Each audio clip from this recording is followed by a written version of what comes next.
Welcome to Humanotic, unlocking the secrets inside your body and brain. Today, we'll learn how to do an open inguinal hernia repair, focusing on herniotomy and hernioplasty, explained simply for surgical students. This video will cover 1. Indications. 2. Important anatomy. 3. Patient positioning. 4. Incision. 5. Step-by-step operative procedure. 6. Mesh placement. 7. Complications and Viva points. Let's begin. What is an inguinal hernia? An inguinal hernia occurs when abdominal contents protrude through a weak area in the inguinal region. There are two types. 1. Indirect inguinal hernia, through the deep inguinal ring, common in younger patients. 2. Direct inguinal hernia, through the posterior wall of the inguinal canal, common in older patients. Indications for surgery. Surgery is indicated when the hernia is symptomatic. It is increasing in size. There is risk of obstruction or strangulation. In young patients, even asymptomatic hernias are usually repaired. Important anatomy. Key structures you must identify. 1. External oblique aponeurosis. 2. Inguinal canal. 3. Spermatic cord. 4. Inferior epigastric vessels. 5. Deep and superficial inguinal rings. 6. Hernial sac. 7. Posterior wall of inguinal canal. Knowing anatomy is crucial to avoid complications. Patient position and preparation. Patient is placed in supine position. Surgery is done under spinal or general anesthesia. Part is cleaned, draped, and prepared under sterile conditions. Incision.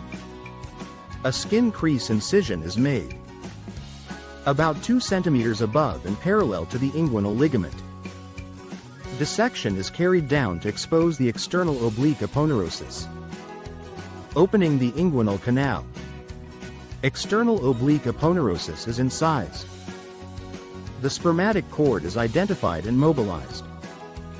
A sling or tape is placed to hold the cord safely. Herniotomy, handling the sac.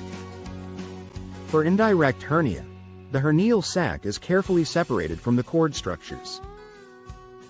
The sac is opened, contents reduced. Sac is ligated at the neck near the deep ring. Excess sac is excised. For direct hernia, the sac is usually a bulge in the posterior wall. It is pushed back, not ligated. This step is called herniotomy. Hernioplasty, mesh repair. Now we strengthen the posterior wall. A polypropylene mesh is placed over the posterior wall. Mesh is fixed medially to the pubic tubercle, inferiorly to the inguinal ligament, superiorly to the conjoint tendon. A slit is made in the mesh to accommodate the spermatic cord. Cord lies comfortably without compression. This step is called hernioplasty. Closure. 1. External oblique aponeurosis is closed. 2. Subcutaneous tissue and skin are closed. 3. Sterile dressing is applied. Complications. Early. 1. Seroma. 2. Hematoma. 3. Wound infection. Late. 1. Chronic groin pain. 2. Recurrence. 3. Testicular complications, rare. Viva points and exam tips. 1. Indirect equals herniotomy plus hernioplasty. 2. Direct equals hernioplasty only. 3. Mesh repair is the gold standard.